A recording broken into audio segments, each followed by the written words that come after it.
എൻസൈക്ലോവിൻസിന്റെ പുതിയൊരു വീഡിയോയിലേക്ക് എല്ലാവർക്കും സ്വാഗതം.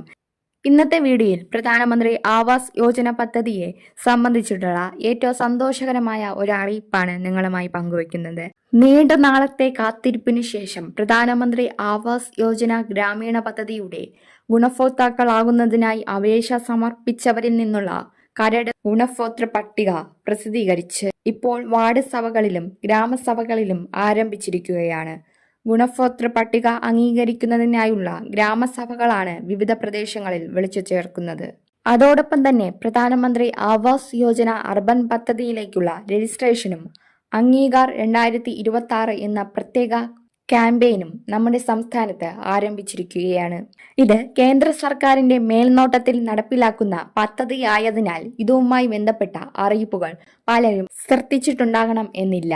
പൊതുവെ ഇത്തരം പദ്ധതികളുടെ വാർത്തകൾ കുറവായി മാത്രമാണ് എത്താറുള്ളത്. അതുകൊണ്ട് ഈ വീഡിയോ മുഴുവൻ ശ്രദ്ധിച്ച് കാണുക. കൂടാതെ ഈ വിവരം നിങ്ങളുടെ സുഹൃത്തുക്കൾക്കും കുടുംബാംഗങ്ങൾക്കും വിവിധ ഗ്രൂപ്പുകളിലേക്കും പരമാവധി ഷെയർ ചെയ്യുക. എല്ലാവരും ഈ പ്രധാനപ്പെട്ട വിവരം അറിയേണ്ടതുണ്ട്. അപ്പോൾ നമ്മുടെ ചാനൽ ആദ്യമായാണ് കാണുന്നതെങ്കിൽ എല്ലാവരും ഒന്ന് സബ്സ്ക്രൈബ് ചെയ്യുക. മുൻ വർഷം പ്രധാനമന്ത്രി ആവാസ് യോജനയുടെ പ്രത്യേക ആവാസ് പ്ലസ് ആപ്ലിക്കേഷൻ വഴി ജിയോ ടാഗിംഗ് ഉൾപ്പെടെയുള്ള നടപടികൾ പൂർത്തിയാക്കി പാർപ്പിടം ആവശ്യമുള്ളവരിൽ നിന്ന് രജിസ്ട്രേഷൻ സ്വീകരിച്ചിരുന്നു. അന്ന് അപേക്ഷ നൽകിയ ഗുണഭോക്താക്കളിൽ നിന്നാണ് ഇപ്പോൾ കരട് പട്ടിക തയ്യാറാക്കിയിരിക്കുന്നത്.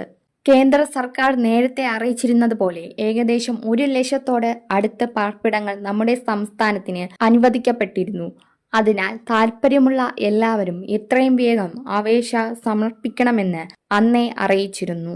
സംസ്ഥാനങ്ങൾക്ക് കൂടുതൽ പാർപ്പിടങ്ങൾ അനുവദിച്ച സാഹചര്യത്തിൽ കേരളത്തിനും അധിക വിഹിതം ലഭിച്ചു. തുടർന്ന് സംസ്ഥാനങ്ങൾക്ക് കൂടുതൽ പാർപ്പിടങ്ങൾ അനുവദിച്ച സാഹചര്യത്തിൽ കേരളത്തിനും അധിക വിഹിതം ലഭിച്ചു. തുടർന്ന് വീണ്ടും അപേക്ഷകൾ സ്വീകരിച്ചു.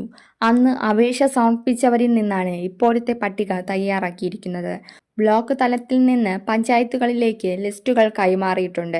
ഈ ലിസ്റ്റുകളുടെ അടിസ്ഥാനത്തിൽ ഓരോ വാർഡിലും ഗ്രാമസഭകൾ വിളിച്ചു ചേർത്ത് ആവാസ് യോജന പദ്ധതിയിലേക്ക് അപേക്ഷ നൽകിയവരുടെ കരട് പട്ടിക അംഗീകരിക്കുന്ന നടപടികളാണ് ഇപ്പോൾ നടക്കുന്നത്. ഇതിനായി പ്രത്യേക ഗ്രാമസഭകൾ വിളിച്ചു ചേർക്കണമെന്ന് സർക്കാർ നിർദ്ദേശം നൽകിയിട്ടുണ്ട്. കേന്ദ്ര സർക്കാരിന്റെ ഫണ്ടും സംസ്ഥാന സർക്കാരിന്റെ സഹകരണവും ഉൾപ്പെടുത്തി ലൈഫ് മിഷൻ പദ്ധതിയുമായി സംയോജിപ്പിച്ചാണ് പദ്ധതി നടപ്പാക്കുന്നത്. വീടിന്റെ നിർമ്മാണത്തിനായി 4 ലക്ഷം രൂപയ്ക്ക് മുകളിൽ ധനസഹായം ലഭിക്കുന്ന രീതിയിലാണ് പദ്ധതി.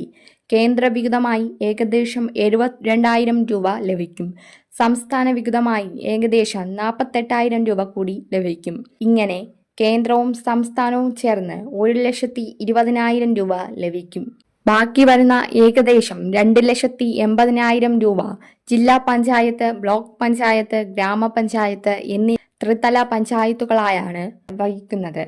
ഇങ്ങനെ ഏകദേശം 4 ലക്ഷം രൂപയുടെ ബഡ്ജറ്റിലാണ് ഓരോ വീടിനും സഹായം അനുവദിക്കുന്നത്. ലൈഫ് മിഷൻ പദ്ധതിയിലേതുപോലെ ഗഡുക്കളായിട്ടായിരിക്കും തുക വിതരണം ചെയ്യുക. ഇതുകൂടാതെ ശൗചാലയ നിർമ്മാണത്തിനായി ഏകദേശം 12,000 രൂപ ലഭിക്കുന്ന മറ്റൊരു പദ്ധതിയുടെ ആനുകൂല്യവും ലഭിക്കും.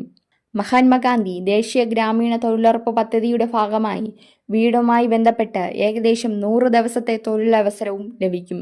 നിലവിലെ ദിവസവേതന നിരക്കനുസരിച്ച് തൊഴിലുറപ്പ് വേതനവും ലഭിക്കുന്നതാണ്. ഇങ്ങനെ വിവിധ ആനുകൂല്യങ്ങൾ കൂടി ചേർന്നാൽ ഒരു വീടിന് ലഭിക്കുന്ന മൊത്തം സഹായം 5 ലക്ഷം രൂപയുടെ അടുത്തെത്തുന്ന സാഹചര്യം ഉണ്ട്. നഗരപ്രദേശങ്ങളിൽ താമസിക്കുന്നവർക്ക് പ്രധാനമന്ത്രി ആവാസ് യോജന അർബൻ പദ്ധതിയിലേക്ക് രജിസ്ട്രേഷൻ ചെയ്യാം. സാമ്പത്തികമായി പിന്നോക്കം നിൽക്കുന്നവർ, താഴ്ന്ന വരുമാന വിഭാഗം, ഇടത്തരം വരുമാന വിഭാഗം എന്നിവർക്കാണ് നിലവിൽ അപേക്ഷിക്കാനാകുന്നത്. PMAYയുടെ മൊബൈൽ ആപ്ലിക്കേഷൻ വഴി രജിസ്ട്രേഷൻ നടത്താനും സാധിക്കും. വളരെ പ്രധാനപ്പെട്ട വിവരങ്ങളാണ് ഈ വീഡിയോ വഴി നിങ്ങളുമായി പങ്കുവച്ചത്. ഇത്തരത്തിലുള്ള ജനോപകാരപ്രദമായ സർക്കാർ പദ്ധതികളുടെയും ഏറ്റവും പുതിയ അറിയിപ്പുകളുടെയും വീഡിയോകൾ തുടർച്ചയായി ലഭിക്കാൻ എൻസൈക്ലോവിൻസിന്റെ ചാനൽ സബ്സ്ക്രൈബ് ചെയ്യുകയും ഫോളോ ചെയ്യുകയും ചെയ്യുക. അപ്പോൾ പുതിയൊരു വീഡിയോയുമായി വീണ്ടും കാണും വരെ ഗുഡ് ബൈ.